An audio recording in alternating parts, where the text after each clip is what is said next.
Hi friends, this is Ray. Lurking deep inside of this hive is one of the most controversial things in beekeeping. It's this little thing right here in the middle. We're going to talk about it today. It's a queen excluder. I'm going to go through the pros and the cons to help you to understand whether this is a good choice for your bees or a bad choice for your bees. We're going to review it all. Stay with me. Let's talk about it today.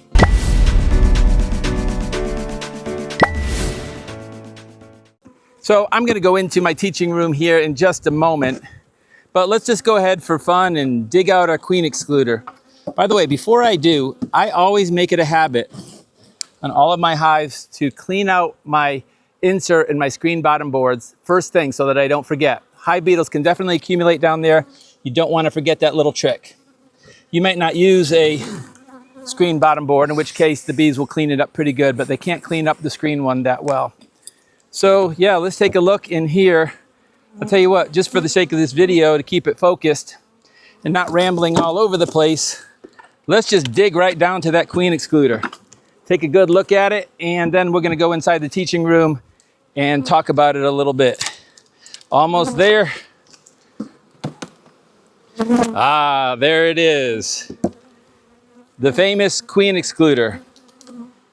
This is one of those things beekeepers do not agree on. Is this helpful or hurtful? I've done some research, and I also have my own experience to throw into the mix, and so I want to talk about it today. But before I do, just in case you're not familiar with it while I'm still out here, in general, the queen excluder is used to keep the queen confined to a certain area of your colony, certain area of your beehive. In this case, I want to keep her below this deep and this medium. Anything above this, I want it to be honey supers. And so the purpose is to keep her confined. But in general, these are pretty reliable. I would say, 95, 98% of the time, they're going to keep the queen where she needs to go. Sometimes a small queen can still get through, or if you don't put it on the hive and there's a little gap in the corner or something, yes, she can get through as well. So let's go in the teaching room and talk about the pros and cons of the queen excluder. I get asked a lot of questions about this. Ray, do you use them? Do you not use them? And the answer to both of those questions is yes. I sometimes use them and I sometimes don't. It's not dogmatic for me. I don't have a dog in the fight, but I will go over everything with you. So let's go talk about it now. Thanks for joining the channel. Welcome back. Thank you all of you that have been subscribing and joining, etc., to help this channel grow. I really appreciate it. My name is Ray. I am a certified master beekeeper, and today I want to do a deep dive on the queen excluder. Some people say that they're a honey blocker.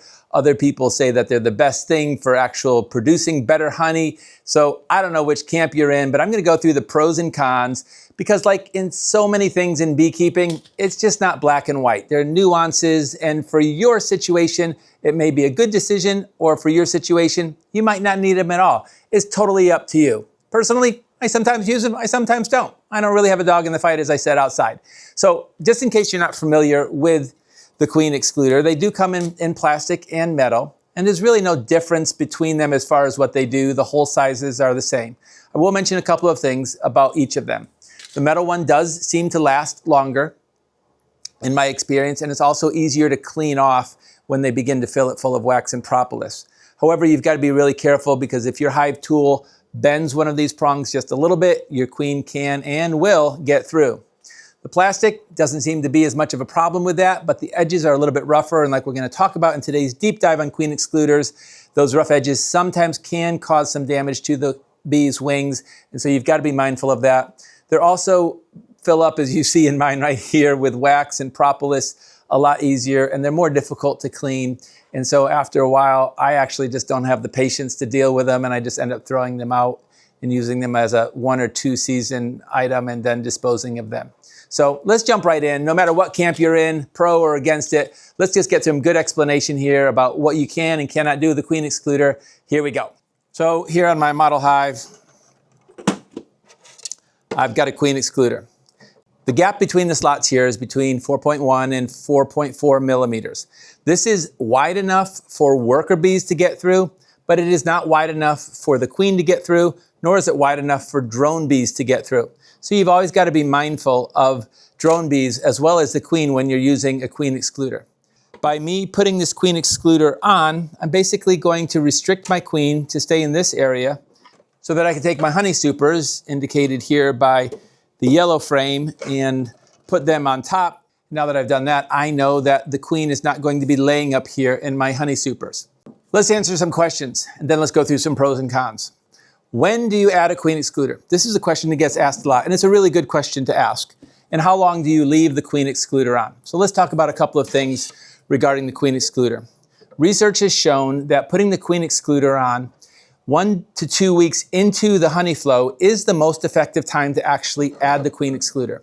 Now, honestly, I sometimes add mine prior to that because I don't want the queen to get laying up there in those honey supers. But the research has shown that letting the bees go up and start filling those upper supers with nectar prior to adding the queen excluder actually causes the bees to go through it more than if you just put empty supers above it. So if you can wait until after the nectar flow is started, research has shown that's the best time to actually add your queen excluder. You do not want to leave your queen excluder on throughout the entire year, and frankly, it's unnecessary. Depending on when you harvest your honey, after your honey is harvested, really at that point it's not necessary. But above all else, you've got to make sure that you do not leave your queen excluder on during the winter. You can definitely separate your bees from the cluster during the fall and during the winter time if you are not careful and actually cause her to get chilled or even die or perish because she's apart from the cluster of bees and from the warmth that that cluster provides. The other thing that I want to mention about a queen excluder that's really important is that you do not add the queen excluder if your supers above the queen excluder are not drawn comb. So in case you're not familiar with what that means, let's just walk over here to this hive. On this particular hive, if I was to add my queen excluder, and by the way, I think it goes without saying, but if you're going to put a queen excluder on, you want to make sure that you know where your queen is and that she's below that queen excluder. I didn't mention that. I'm sure it's obvious, but I just thought I would just in case. But these frames up here are primarily just waxed foundation. I would not want to put my queen excluder on until several of these have already begun to be drawn out by the bees. If you're a new beekeeper or you just don't have a lot of drawn comb yet, don't put a queen excluder on. Leave it off until after this foundation begins to get drawn out. Otherwise, it's going to take them a long time to go through there. And in the meantime, because they're going to be resistant to going through it, their colony on the bottom could get plugged up with nectar, the queen have no place to lay, and the hive could swarm. So let them get up and start drawing out that comb. Now, if you have some drawn comb, then maybe what you can do is checkerboard every other one up here above the queen excluder. That's a little trick or technique that can certainly be helpful when it comes to getting your bees to draw out comb above the queen excluder. Let's talk about the pros and cons. Pro number one, of course, the most obvious one, is that we're going to have clean honey above the queen excluder. Now what that means is that these are going to be frames that the queen has never laid in, so there's going to be no leftover cocoon pieces in there or any other contaminants from previous mite treatments in these frames. When you don't have a queen excluder, it's very possible that a lot of these frames are going to have brood in the center and their honey is going to be put into the corners. That makes extracting it nearly impossible without just destroying the brood. Another advantage to a queen excluder is going to be pest management. Why is that? Wax moths love to go in to brood frames that the queen has previously laid in and brood has hatched from because there's little bits of protein in there. Wax moths generally do not eat wax that has only been used for honey. So if you're disciplined and keep your honey supers exclusively for honey, there's very little chance that wax moths are actually going to be interested in your honey frames if they never have been laid in before. But frames that have been laid in and have some remnants of protein in them and old brood is exactly what the wax moths love to consume and go in. So you can use this as a pest management by keeping your honey supers, well, exclusively for honey. But the fact of the matter is, some beekeepers, truth be told, never use them. And there's a couple of tricks that they can do, which I'll go over in a minute, which they can get by without using them and still produce generous honey crops. And I'm sure some of you that are watching this video today are going to be in that camp as well. In my experience, most beekeepers do use queen excluders, or at least during part of the season, but there's a lot of guys that don't use them at all and have found ways to get around that. So we're going to go over that in just a minute, but let's talk about some of the reasons why beekeepers don't like to use queen queen excluders. Number one, physical harm to the worker bees. So the worker bees have to squeeze through those tight gaps, and it's a little bit snug. I mean, it's designed to be precise so that that worker bee can get through and the queens and the drones can't get through. But in order for that to happen, there is some concern that it could cause some damage to the bee's wings. I'll show you a picture here. Now, again, some of the research on this is actually kind of mixed.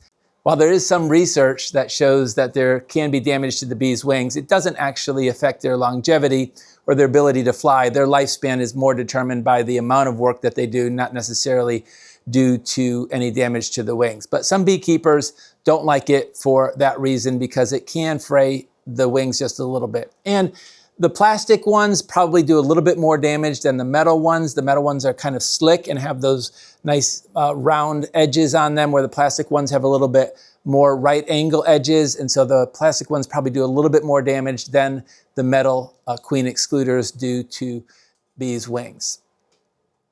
Another reason why some beekeepers don't like them is because they trap drones. And sometimes if you're not paying attention to your hive, your queen excluder can actually be filled up with drone bees, and they can die and they can sometimes even clog it. So I like to, when I use queen excluders, go in at least every week and I find a collection of drone bees that are walking around trying to figure out what to do there.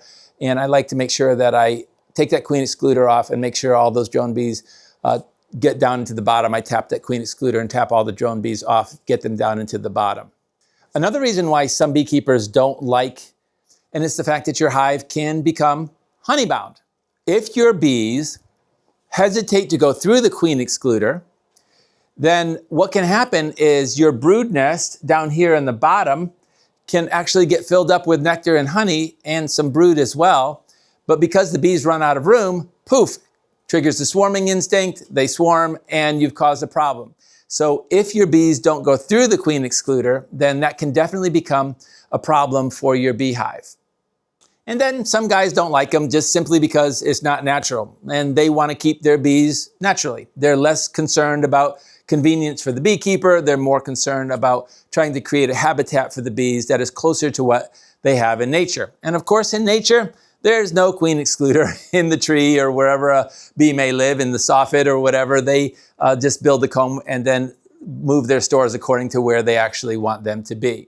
I think what I want to share today is that one of the biggest keys to using a queen excluder is making sure you have a really strong colony. The stronger your colony, the less of a barrier that queen excluder is going to be for your bees. Meaning this, if your colony is weak, first year, just getting started, you might find a lot of resistance for them going through that queen excluder. But if you've got a hive that's really exploding and is strong, and there's still plenty of room down in that brood nest for that queen to keep expanding, then you're going to find that that massive population is going to go right through. And research has shown that there's really been little effect on honey production with or without a queen excluder on. Like the difference is not that much. Now, there are some environmental factors, and I know I read one study in Germany and one study in Ethiopia where they had a little bit variance in the data, but overall the consequence of using a queen excluder and its effect on honey production was very minimal, as long as your colony is strong. But if your colony is not strong and it is not vibrant and is not really exploding, then a queen excluder is going to really become a barrier. The bees are not going to go through that queen excluder. So colony strength, in my opinion, is the biggest factor of whether or not that queen excluder is going to really become like a honey excluder, as some people say. But the problem with this is it really creates a harvesting nightmare, because you've got all of this mix of honey and brood and just some frames of honey on the outside. Well, what if I want to use a queen excluder, but I also don't want there to be any restriction on my bees? Well, here's a tip. Add an upper entrance.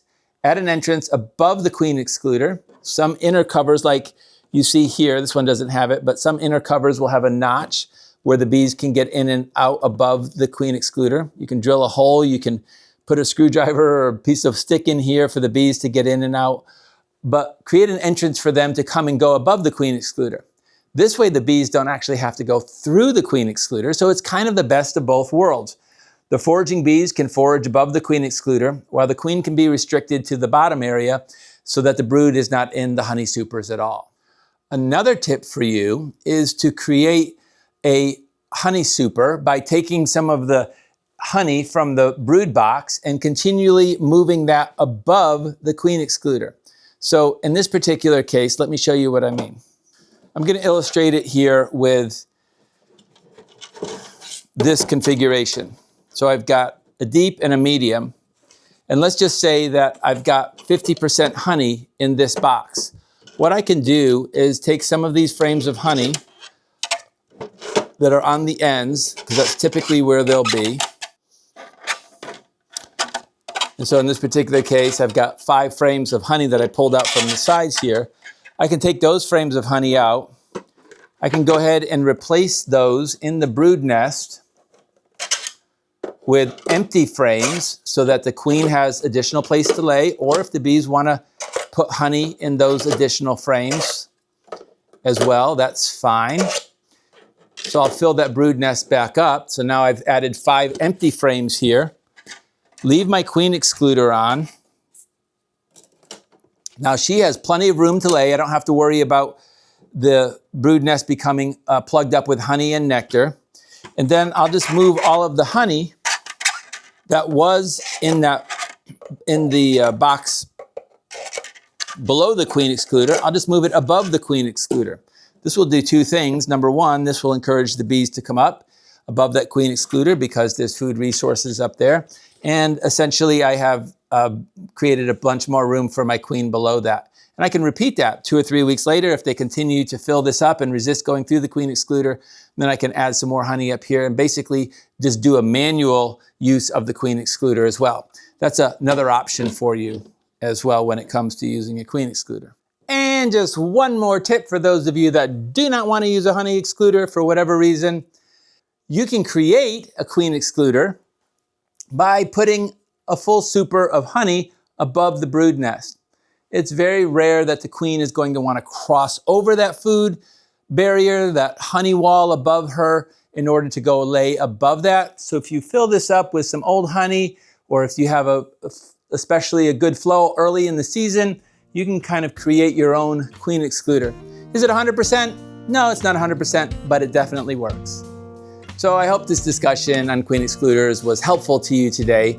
There's a lot of questions, I know, and some of it, like I said at the beginning, is kind of nuanced, like your own style and what you want to do. But I just wanted you to kind of understand the pros and the cons of using a queen excluder a little bit. So I hope this was helpful to you. Thanks for joining me today. I'll catch you on the next video, and I appreciate you liking and subscribing the channel by hitting the thumbs up button below. Take care, God bless, and I'll see you on the next video.